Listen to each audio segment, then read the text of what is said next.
नमस्कार. न्यूज डंकामध्ये मी महेश विचारे आपल्या सगळ्यांचं मनपूर्वक स्वागत करतो.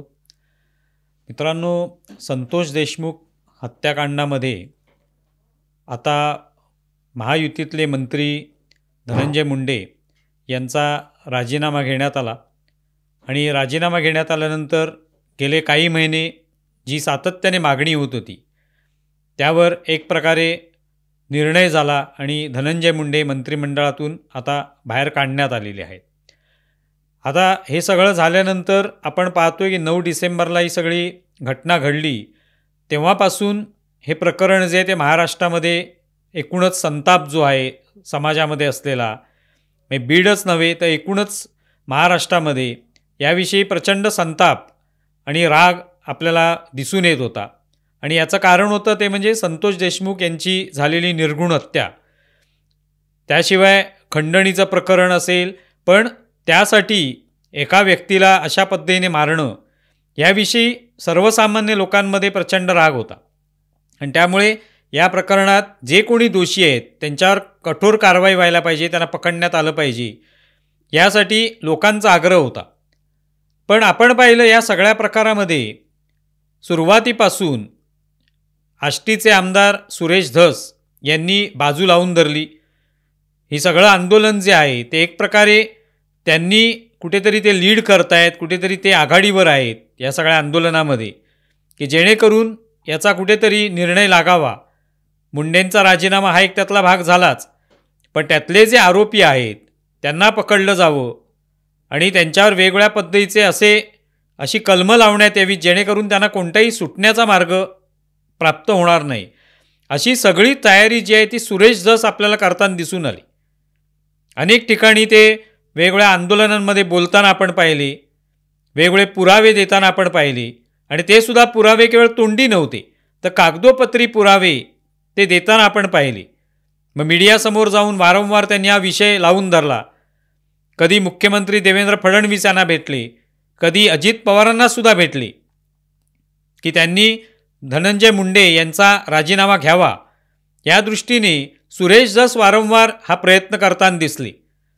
मध्यंतरी धनंजय मुंडेंची त्यांनी भेटही घेतली होती. ज्यावेळेला त्यांच्या धनंजय मुंडेंवर एक ऑपरेशन होतं त्यावेळेला भेट घेतली, तेव्हा लगेच विरोधक जे आहेत म्हणजे विरोधी पक्षातले वेगवेगळे नेते यांनी आरोप करायला सुरुवात केली की सुरेश धस हे काहीतरी मॅनेज झालेत की काय, म्हणजे एक प्रकारे राजीनामा घेणार नाहीत याचीच ही तयारी आहे की काय, असं कुठेतरी वातावरण पसरवण्याचा प्रयत्न झाला. पण शेवटी आत्ता आपण पाहतोय की मुंडे यांचा राजीनामा घेण्यात आलेला आहे. त्यामुळे हे सगळं जे आहे ते फोल ठरलं, विरोधकांचे हे जे काही प्रयत्न होते. पण या सगळ्या याच्यात आपण पाहिलं की एका बाजूला ही एवढी मोठी घटना, एवढी गंभीर घटना घडलेली आहे आणि ती घटना जी आहे त्याचा न्याय मिळाला पाहिजे, त्यातल्या आरोपींना शिक्षा व्हायला पाहिजे, त्यांना तात्काळ पकडलं गेलं पाहिजे, या दृष्टीने सरकारचा प्रयत्न होता. पण विरोधकांना खरं तर ही सगळी नामी संधी होती की अशा पद्धतीचा मुद्दा खूप जोरकसपणे मांडणं आणि लोकांचं लक्ष आपल्याकडे वेधून घेणं, लोकांना आपल्याकडे आकर्षित करणं की आपण कशा पद्धतीने हा सगळा मुद्दा धसास लावला, शेवटपर्यंत नेला, धनंजय मुंडेंचा राजीनामा मागून दाखवला. हे खरं तर श्रेय विरोधकांना घेण्याची संधी होती.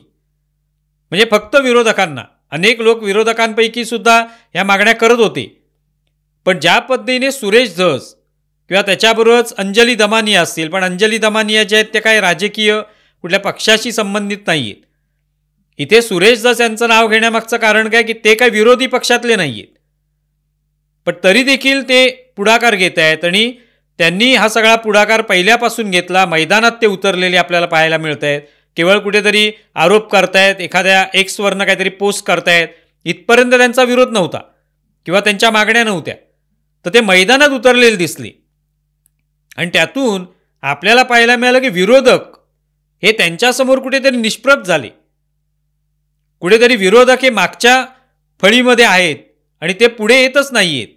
ते आघाडीवर राहून आपण विरोधक आहोत महाराष्ट्रातले, आपला पक्ष महाविकास आघाडीमधले जे तिन्ही पक्ष आहेत हे खरे विरोधक आहेत आणि यांनी असे प्रश्न, असे मुद्दे जे आहेत ते हाती घेतले पाहिजे, त्यांची सूत्र आपल्या हाती असली पाहिजेत आणि आपण सरकारला कोंडीत पकडलं पाहिजे. हे कुठेतरी पाहायला मिळालं नाही. म्हणजे एक प्रकारे आपण पाहतोय की सुरेश धस हे कुठेतरी हे विरोधक नसले तरी त्यांना भारतीय जनता पार्टीचं पाठबळ आहे. जर ते नसतं तर निश्चितपणे त्यांना रोखलं गेलं असतं की तुम्ही काय या प्रकरणामध्ये पडू नका, या आंदोलन करू नका. पण भारतीय जनता पार्टीचं पाठबळ आहे, त्यांनी कुठेही त्यांना विरोध केला नाही. आणि त्यातून लक्षात येतं की आपल्याला या प्रकरणामध्ये न्याय द्यायचा आहे, पण विरोधकांचं अस्त्र जे आहे ते सुद्धा निष्प्रभ करायचे. त्यांना सुद्धा हे दाखवून द्यायचे की तुम्ही जे आहेत ते निष्प्रभाच, केवळ संख्येमुळे निष्प्रभ नाही आहात, तर तुम्ही या प्रकरण हाती घेण्याची नामी संधी दवडलेली आहे, हे दाखवण्याचं कामसुद्धा या निमित्ताने करण्यात आलं. आणि धस यांनी बाजी मारून दाखवली आपल्याला पाहायला मिळते. विरोधकांपैकी अनेक लोक बोलताना आपण पाहिले, अगदी जितेंद्र आव्हाडसुद्धा प्रत्यक्ष त्या ठिकाणी गेलेले आहेत, पण तरी ते आघाडीवर आहेत आणि बाकी कोणीच पुढे नाहीत असं चित्र नव्हतं. आघाडीवर आपल्याला दिसून आले ते सुरेश धसच दिसले. आणि त्यामुळे हे दिसून येतं की विरोधकांचं हे जे अस्त्र आहे सरकारच्या विरोधात ते उपसू शकले असते, ते अस्त्रच निष्प्रभ झालं. आणि त्यामुळे सुरेश धस हे कुठेतरी या सगळ्या धनंजय मुंडेंच्या राजीनाम्याच्या आत्तापर्यंत जी काय घटना घडली त्याचे हिरो ठरलेले आहेत. अगदी मनोज जरांगे जे मराठा आरक्षण आंदोलनाचे नेते आहेत, त्यांनाही संधी होती. आतापर्यंत मराठा आरक्षण आंदोलनाविषयी त्यांनी आंदोलनं घेतली, अनेक लोकांना जमवलं. आता या निमित्ताने त्यांनाही संधी होती संतोष देशमुख यांना न्याय मिळवून देण्यासाठी असंच आंदोलन उभारणं आणि आपल्या हाती सूत्र घेणं, संपूर्ण महाराष्ट्र ढवळून काढणं. पण ते सुद्धा पिछाडीवरच दिसले. त्यांचा सुद्धा फार या ठिकाणी मोठा काहीतरी दबाव आहे असं पाहायला मिळालं नाही. दबाव दिसला तो सुरेश धस यांचाच दिसून आला. अगदी महाराष्ट्रामध्ये कोणती एखादी घटना घडली, कोणता एखादा गुन्हा घडला की लगेच देवेंद्र फडणवीसांनी राजीनामा द्यायला पाहिजे, महाराष्ट्र किती पिछाडीवर चाललेलं आहे, महाराष्ट्रातली गुन्हेगारी वाढली आहे असं म्हणणाऱ्या सुप्रिया सुळे यासुद्धा आत्ता या फेब्रुवारी महिन्यामध्ये तिकडे गेल्या होत्या मस्साजोगला, आणि त्या सगळ्या संतोष देशमुखांच्या कुटुंबियांची त्यांनी भेट घेतली. घटना घडलेले 9 डिसेंबरला, पण त्यांनाही हा भेट घेण्याची वेळ त्यांना मिळू शकली नाही. अशी सगळी स्थिती आहे की विरोधक आहेत. आम्ही हा व्हिडिओ बनवला होता की टांगा पलटी विरोधक फरार, आता या सगळ्या अधिवेशनाच्या पार्श्वभूमीवर. तर विरोधक जे त्यांनाही नामी संधी होती, पण विरोधक एकवटलेले कुठे दिसले नाहीत. जितेंद्र आव्हाड आंदोलन करतायत किंवा बोलतायत किंवा सुप्रिया सुळे बोलतायत, असं प्रत्येकजण वेगवेगळं बोलत होतं. पण त्या सगळ्यांमध्ये सुरेश धस यांनी ज्या पद्धतीने बाजू लावून धरली ते निश्चितपणे वैशिष्ट्यपूर्ण म्हणता येऊ शकतं. त्यांना भाजपचा पाठबळ आहे आणि त्यामागचं कारणसुद्धा आहे की विरोधकांचं अस्त्र निष्प्रभ करणे आणि त्यांना कोणत्याही पद्धतीने हे प्रकरण हातात घेऊ न देणे, हा त्याच्यामागचा डावपेच असू शकतो, ही त्यामागची व्यूहरचना असू शकते, ज्यात यशस्वी झालेली आहेत सुरेश धस सुद्धा. त्यामुळेच सुरेश धस म्हणतात की देवाभाऊंच्या काठीमध्ये आवाज नाहीये, पण ती निश्चितपणे काम करते. आणि शेवटी देवेंद्र फडणवीसांनी या संदर्भामध्ये योग्य निर्णय होईल, जे कोणी दोषी आहेत त्यांना निश्चितपणे कारवाई त्यांच्यावर होईल अशा पद्धतीने आश्वासन दिलं होतं. आणि ते त्यांनी स्वतः पूर्ण करून दाखवलं. त्यामध्ये विरोधकांचा, महाविकास आघाडीचा कोणताही प्रचंड दबाव आहे आणि त्या दबावापोटी फडणवीसांनी काम केलं असं चित्र दिसत नाही. ते सुरेश धसांचा हा जो विरोध आहे, सुरेश धसांनी जे मैदानात उतरून न्याय मिळवून देण्यासाठी जे प्रयत्न केले ते याच्यात प्रामुख्याने पाहायला मिळतात. त्यामुळे हा जो शब्दप्रयोग आपण वापरतो की एखादा मुद्दा धसास लावणं, तो कदाचित सुरेश धस यांच्यावरूनच आलेला आहे की काय असं वाटायला लागतं.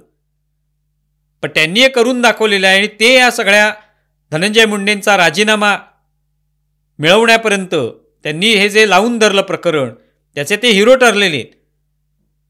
त्यामुळे एक टप्पा, हा न्याय मिळवून देण्याचा एक टप्पा पूर्ण झाले, अर्थात पूर्ण न्याय अजून मिळालेलाच नाही. जे आरोपी आहेत त्यांना आता कोणत्या पद्धतीची शिक्षा होते हे महत्त्वाचं आहे. पण तरी या सगळ्यामध्ये सुरेश धस आघाडीवर राहिले आणि त्यांनी विरोधकांना दुय्यम ठरवून टाकलं, हे मात्र याच्यात स्पष्टपणे दिसतं. तुम्हाला या संदर्भात काय वाटतंय जरूर कळवा. आमचा व्हिडिओ जास्तीत जास्त लाईक करा, शेअर करा आणि आमचं यूट्यूब चॅनल सबस्क्राईब करा. धन्यवाद.